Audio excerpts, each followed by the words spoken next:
Durante siglos solo votaron los hombres ricos, que ejercían su poder en nombre de todos los demás. Hoy no es así, y para nosotros es algo normal acudir a las urnas.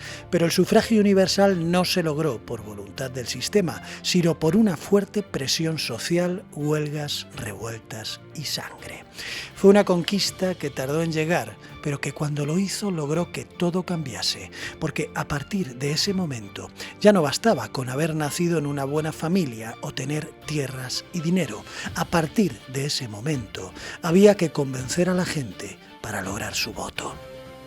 Así nació la política moderna, pero también con ella nacieron sus armas invisibles, porque el voto es libre, sí, pero muchas veces está condicionado, y hay quien vota con esperanza, quien vota por lealtad, pero también hay, y no son menos, los que lo hacen por miedo, un miedo que no nace de la nada, sino que se cultiva y se riega interesadamente por aquellos que nos gobiernan para que se propague igual que un virus invisible, porque muchas veces no apoyamos a quien queremos, sino a quien supuestamente nos va a salvar de aquellos a quien tememos. Y cuando caemos en esa trampa, no estamos abrazando una idea, sino huyendo de un monstruo que en muchos casos ni siquiera existe. La pregunta clave es, por tanto, ¿quién puso ese monstruo ahí?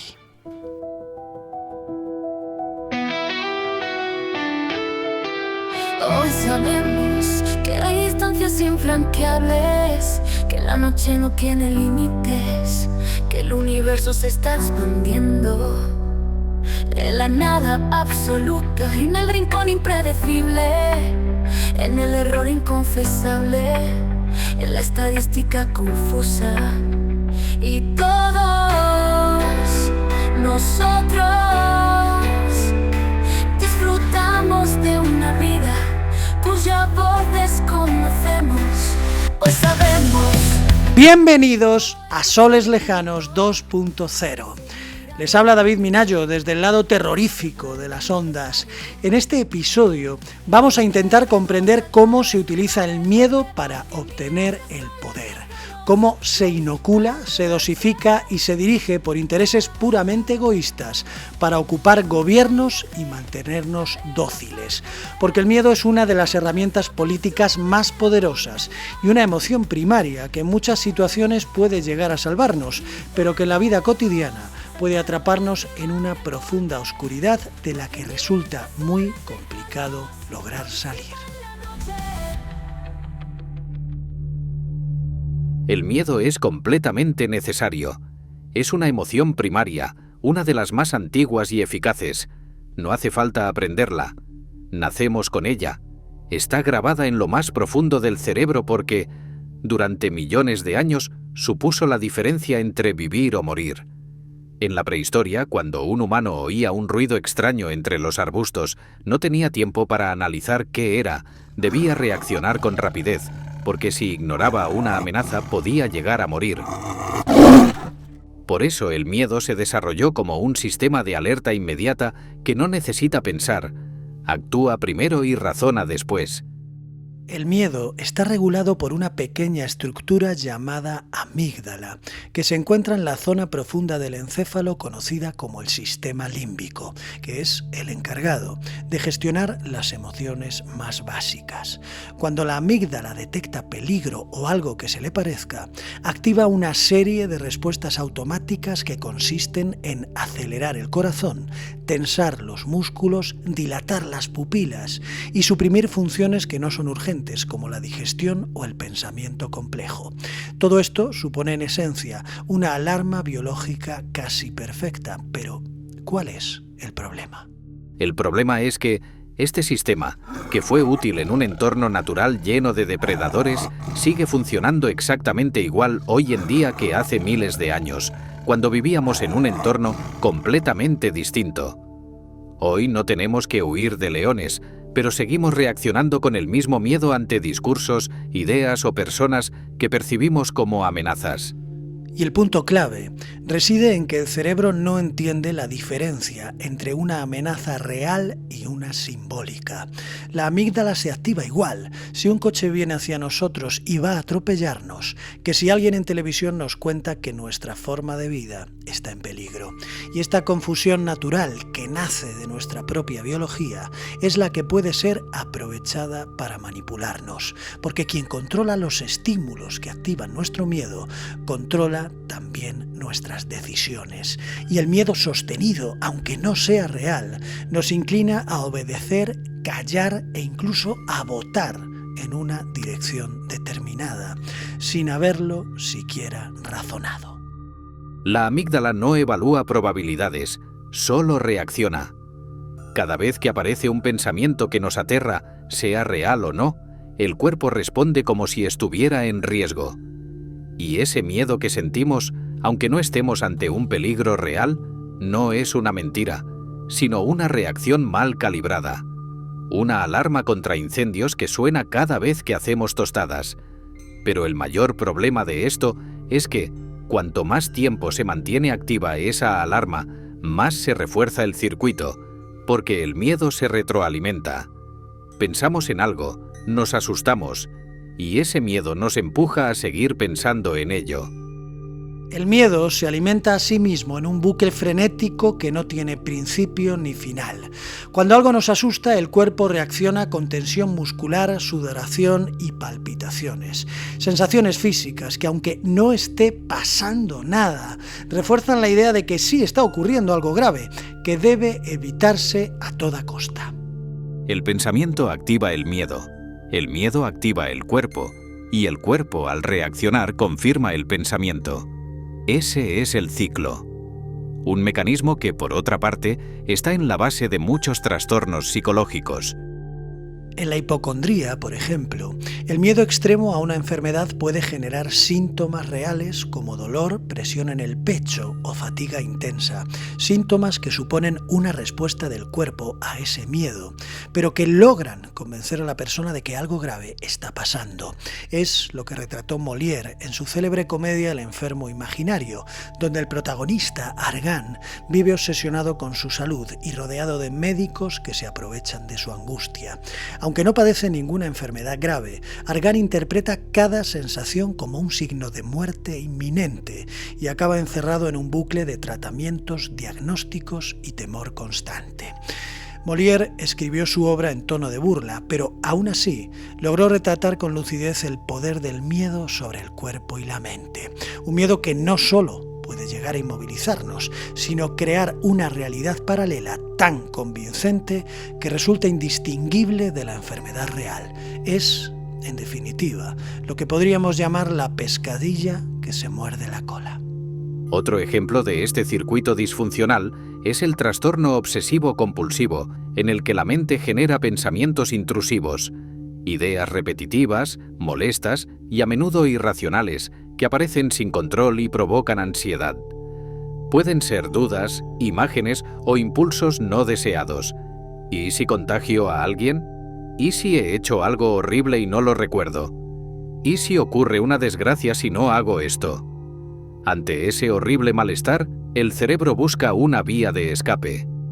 Y ahí es donde aparecen las compulsiones, conductas mentales o físicas que se realizan para reducir la ansiedad.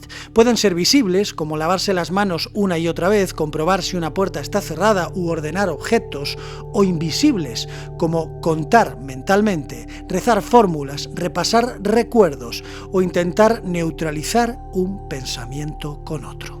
Al principio, estas acciones logran calmarnos, pero a largo plazo lo que consiguen es alimentar el problema, porque están enviando al cerebro el siguiente mensaje: ese pensamiento era peligroso e hiciste bien en protegerte. Y así, el circuito se refuerza, el pensamiento vuelve, la compulsión se repite y el miedo se hace más fuerte, demostrando que, cuando se reacciona con miedo ante una idea sin comprobar su veracidad, se crea un hábito emocional que puede ser devastador. Y lo más curioso es que este mecanismo puede escalar de la mente individual a la mente colectiva. Pero antes de abordar cómo se utiliza el miedo para manipularnos, debemos hacernos la siguiente pregunta. ¿Por qué el cuerpo reacciona ante una idea abstracta como si estuviese ante una realidad indiscutible?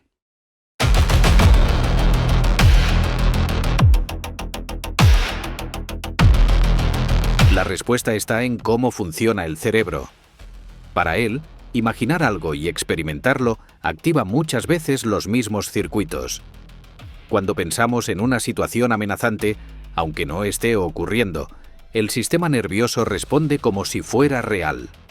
La diferencia entre esto está pasando y esto podría pasar no siempre está clara para nuestro organismo. La neuroimagen ha demostrado que visualizar mentalmente una escena activa áreas similares a las que se activan al vivirla. El cerebro procesa esa imagen como algo plausible, posible y por tanto peligroso. La corteza prefrontal, que se encarga del razonamiento, puede decir: tranquilo, no está pasando nada. Pero si la amígdala ya se ha activado, el mensaje no nos llega y la emoción se impone al análisis. La emoción siempre corre más rápido que la razón. La amígdala, al detectar una amenaza, activa en milésimas de segundo una respuesta automática que prepara al cuerpo para la huida o la defensa. En cambio, la corteza prefrontal, que es el centro del pensamiento lógico y del juicio, necesita tiempo para evaluar, contrastar y decidir, un tiempo del que no disponemos cuando el miedo ya ha disparado la alarma. Es como si la emoción gritara y la razón hablase en voz baja. En esa tesitura, una anula completamente a la otra. Cuando el cuerpo ya está temblando, el corazón acelerado y los músculos tensos, pensar con claridad es casi imposible. Por eso, ante una amenaza real o imaginada, solemos actuar primero y reflexionar después. Este mecanismo es útil para anticipar peligros, pero también es vulnerable a la distorsión, porque si nuestros pensamientos son obsesivos, repetitivos o catastrofistas, el cuerpo se agota viviendo continuamente amenazas imaginarias, como si fueran terroríficas realidades. Y esto, que sucede en los trastornos de ansiedad, puede generalizarse en entornos de miedo colectivo. Un país, una comunidad o un grupo social pueden vivir en estado de alerta tan solo porque se les ha implantado ciertas ideas que han sido repetidas una y otra vez. Y eso, cuando no se corrige, puede secuestrar por completo la vida cotidiana. Es lo que ocurrió en la Alemania nazi con el pueblo judío. El régimen de Hitler construyó un enemigo simbólico, lo deshumanizó y lo convirtió en la fuente de la crisis económica, la derrota en la guerra y la decadencia moral del país. A través de discursos incendiarios, carteles, películas y manuales escolares, se instaló en el inconsciente colectivo la idea de que los judíos eran muy peligrosos. Y esto, repetido con insistencia, activó los mismos circuitos del miedo que nos hacen huir ante un depredador. Y así millones de personas terminaron sintiendo como real una amenaza que de ninguna manera lo era. Y el miedo se propagó como un incendio emocional que anuló la razón, destruyó el pensamiento crítico y llegó a legitimar lo impensable, porque fue ese miedo el que permitió que gran parte del pueblo alemán no solo aceptase, sino que apoyase activamente las leyes antisemitas del régimen. Leyes como las de Nuremberg, que les arrebataron la ciudadanía y los expulsaron de las universidades, del funcionariado y de la vida pública. Muchos ciudadanos, lejos de oponerse, vieron estas medidas como necesarias. Un acto de defensa frente a un enemigo imaginario que se les había implantado emocionalmente. Y cuanto más avanzaba la represión, más fácil era justificarla, porque ya no se trataba de personas, sino de símbolos del mal, proyectados una y otra vez por el aparato propagandístico del Estado.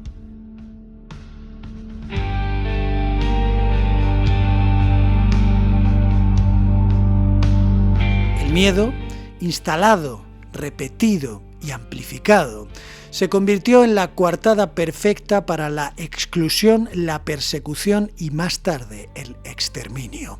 Porque el enemigo ya no era humano, por tanto reprimirlo no parecía un crimen, sino una medida de seguridad. Y no se trataba de discutir ideas, sino de sobrevivir a ese enemigo que supuestamente venía a destruirlo todo. Por eso fueron tantos los alemanes que llegaron a colaborar en un genocidio.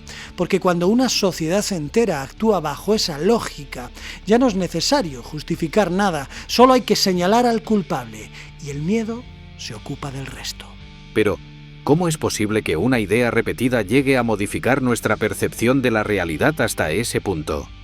La respuesta está en el funcionamiento del cerebro. Este fenómeno tiene una base neurológica. Cuando repetimos una experiencia emocional intensa, como el miedo, se refuerzan las conexiones entre las neuronas que la producen. Es lo que se conoce como refuerzo sináptico. En términos simples, cuanto más miedo sentimos ante una idea, más fácil nos resulta volver a sentirlo la próxima vez que aparece. Y ese circuito emocional se activa con mayor rapidez, de forma más automática y más dominante. Esto explica por qué ciertos miedos se vuelven obsesivos, tanto a nivel individual como colectivo, y por qué algunas narrativas políticas logran calar tan hondo. No lo hacen porque sean razonables, sino porque logran instalarse en los mismos mecanismos cerebrales que regulan nuestra supervivencia. Y una vez se activa esa alarma interna, no basta con apagarla con datos o argumentos, porque no se trata de un problema de lógica, sino de nuestra propia biología. Y es que, como acabamos de ver, el miedo por sí solo no basta. Para funcionar como la herramienta de control perfecta necesita un enemigo, una figura que represente el peligro, alguien o algo que amenace nuestra forma de vida. Y ese enemigo puede ser real o exagerado o completamente inventado. Puede tomar la forma de un grupo político, una ideología, una minoría, una clase social o incluso una forma de pensar.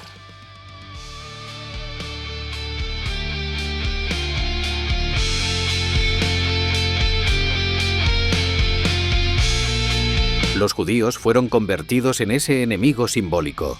No importaban sus acciones individuales, su historia personal y tampoco su humanidad.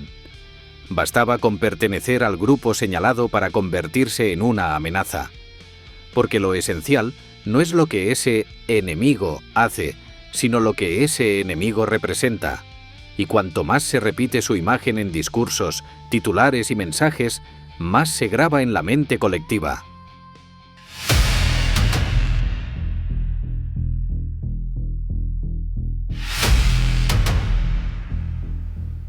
El primer paso de esta estrategia de control es señalar a ese enemigo, darle un rostro, un nombre y una etiqueta. Ellos, los otros, los que vienen a por ti, la extrema izquierda o la extrema derecha.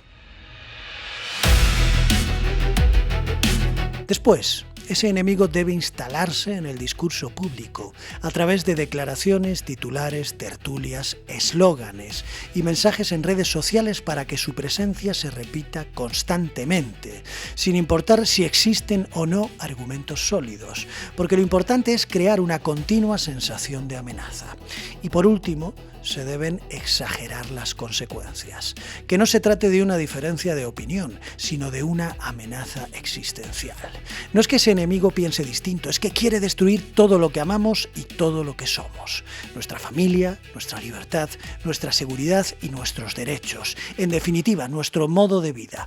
Por eso, frases como "si ellos ganan, van a recortar derechos y eso supondrá un retraso de décadas", funcionan perfectamente, porque apelan a la amígdala en lugar de a la razón. Es decir, activan el miedo y cuando el miedo ya está dentro de nosotros, la estrategia de control comienza a dar su fruto en las urnas.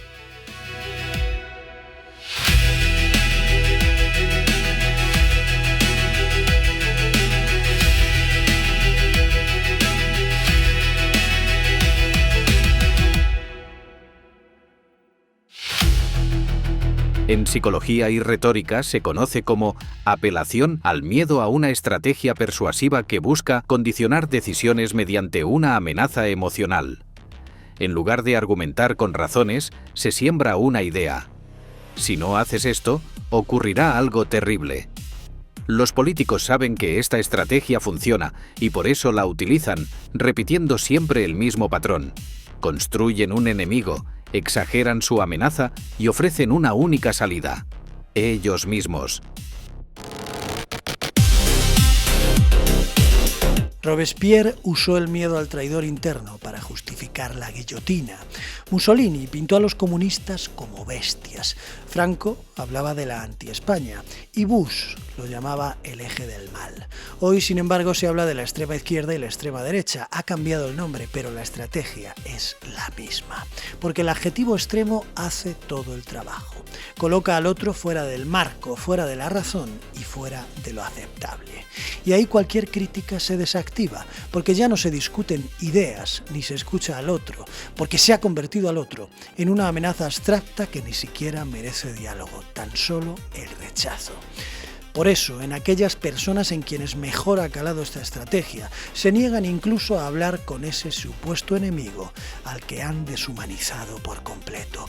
Ya no hay una persona con argumentos al otro lado, tan solo una etiqueta peligrosa, un enemigo simbólico al que hay que frenar, aislar y eliminar del debate. Cuando esto ocurre, el miedo ha cumplido su función. Ha convertido al adversario en una sombra y al poder en un supuesto escudo que hay que mantener cueste lo que cueste y a pesar de los excesos, de la incertidumbre o de la corrupción. Porque cuando tenemos miedo a la alternativa, le permitimos cualquier cosa al líder que supuestamente nos está salvando de ella. Y ahí es donde está la trampa. Muchos de aquellos que han interiorizado este discurso y lo han hecho propio, al escuchar lo que estamos contando, podrán pensar que en su caso no es una exageración, que en su caso el enemigo sí es real. Porque los del partido político contrario son, por ejemplo, fascistas, y los fascistas ya han hecho demasiado daño como para volver a permitirlo. Esta reacción no es absurda, es completamente comprensible, porque el miedo al fascismo tiene raíces históricas profundas y dolorosas. Y de hecho, puede ocurrir que la amenaza sea real, porque la historia nos ha enseñado que el mal no siempre llega gritando, sino que a veces aparece disfrazado de normalidad. Pero aquí está la clave. Si ese miedo es verdadero, debe apoyarse en hechos y no solo en discursos. Debe tener huellas en la calle, en las leyes y en la vida cotidiana. Porque cuando el miedo real se ve, se nota y se respira. Y si no se puede señalar con claridad qué está pasando, más allá de etiquetas lanzadas al aire, entonces es legítimo preguntarse si no estamos ante otra estrategia de manipulación emocional. El problema es que, en muchos casos, quienes temen de verdad están convencidos de que esas huellas sí están ahí. Ven un peligro donde tal vez solo existe una opinión distinta, y odio donde quizás solo hay un marco ideológico diferente. Por ejemplo, cuando alguien defiende que la inmigración debe ser legal y controlada, hay quien traduce eso automáticamente como racismo. Y del mismo modo, cuando alguien habla de feminismo, de igualdad real, de memoria histórica o de diversidad sexual, hay quienes lo interpretan como una amenaza directa a los valores tradicionales, a la unidad de España o incluso a la libertad individual.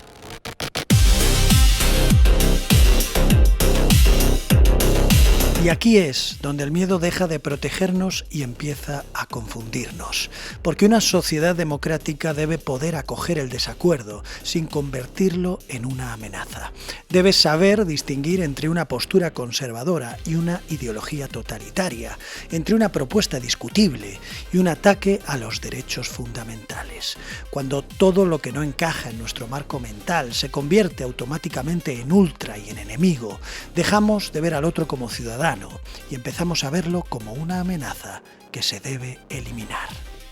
Por tanto, la pregunta es incómoda, pero necesaria. ¿Cómo distinguimos un miedo real de un miedo fabricado?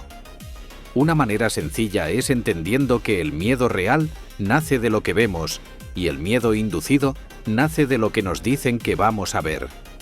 Por eso, cada vez que alguien nos pide que tengamos miedo, la pregunta debería ser inmediata. ¿Estoy sintiendo esto por lo que ocurre o por lo que me han hecho imaginar? Tanto en España como en el resto de Europa y también del mundo se repite siempre la misma táctica: crear un espectro que nos inspire miedo. A veces es algo que ya existe pero que está exagerado, y otras veces es algo completamente prefabricado. Y después hay que presentarse como el único freno posible ante ese supuesto abismo para lograr que el voto ya no sea una elección serena, sino una reacción condicionada. No se vota por unos ideales, sino contra un enemigo. Y ese enemigo muchas veces ni siquiera existe. Todo esto tiene nombre: falacia ad metum, o falacia del miedo.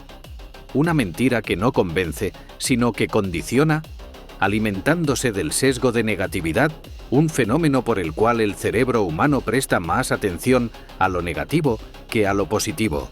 En otras palabras, lo malo nos impacta más que lo bueno. Por eso una amenaza pesa más que una promesa, y una mala noticia se recuerda mucho mejor que 10 buenas. La razón de esto hay que buscarla en la evolución. Como ya hemos dicho, durante milenios, detectar un peligro a tiempo podía salvarnos la vida. Pero esa urgencia no existía para disfrutar de una puesta de sol, por ejemplo.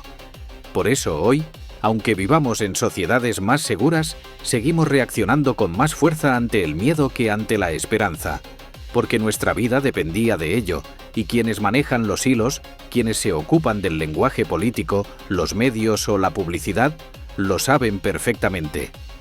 Saben que nuestra biología reacciona más rápido al miedo que a la razón, más fuerte a la amenaza que al diálogo. Por eso muchos políticos recurren a un viejo truco: invocar el pasado como si fuera el presente. En España, por ejemplo, se sigue apelando al miedo al franquismo como si aún estuviera a la vuelta de la esquina. Se utilizan los traumas reales de muchas familias, la represión, el silencio, el dolor heredado, para proyectar sobre el adversario político una sombra que no se corresponde con la realidad. Y esa asociación automática funciona, porque no apela al juicio, sino a la herida. Porque una sociedad que no ha cerrado bien sus heridas es terreno fértil para el miedo. Otro ejemplo es Estados Unidos, donde aún se recurre con frecuencia a la Guerra Fría para demonizar al adversario. Cualquier propuesta social o económica que se aparte del liberalismo clásico puede ser rápidamente tachada de comunista o marxista, aunque no tenga nada que ver con los regímenes totalitarios del siglo XX. Una emoción negativa bien colocada puede mover millones de votos, y ninguna campaña promete tanto como aquella que te salva del desastre. Por eso funcionan mejor los discursos del miedo que los que evocan a la esperanza. Y por eso, cuando alguien te dice «vótame» o «vendrá el caos», está usando el miedo como correa para atarte a él. Porque el miedo no necesita pruebas, solo una imagen, un enemigo y un botón que hace clic en nuestra mente. El miedo es legítimo. Lo que no es legítimo es usarlo para manipular a los ciudadanos, distorsionar el debate y anular el pensamiento crítico. Una democracia sana no necesita crear monstruos, necesita ideas, diálogo y, sobre todo, personas que voten con la cabeza y no con la amígdala.